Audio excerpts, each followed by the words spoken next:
نعم. نزل عثمان أرطغرل ضيفا عند قريب له في بورصة بتركيا قريبة من اسطنبول. بعد أن تناول العشاء وحانت ساعة الرقاد دلوا على غرفة النوم اللي هيأ له إياها لعثمان أرطغرل.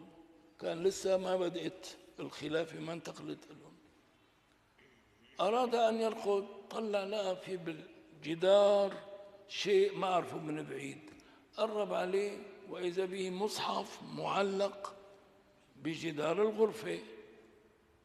عندما تبين أنه مصحف وقف أمام كتاب الله وقفة الجندي أمام القائد ووضع يدا على يد وبقي هكذا لا يتحرك إلى الفجر. إلى الفجر. ما شو بدي ينام؟ أنا وياكم نتعجب لك نام شوف يا ذلك ومن يعظم شعائر الله فإنها من تقوى القلوب. ما بيقدر، كيف بده يمد رجله وخطاب الله أمامه؟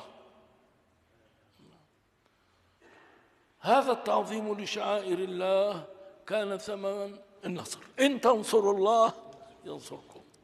تحولت الخلافة إلى أيدي هؤلاء الناس، وأنتم تعلمون أنه من أبرز هؤلاء الخلفاء مين؟ السلطان محمد الفاتح. واضح كيف؟ محمد الفاتح. وأنا أقول أيضا لو سلف الدهر بمحمد الفاتح عاش في ذلك لعد أيضا واحدا من الخلفاء الراشدين مثل عمر بن عبد العزيز الجماعة.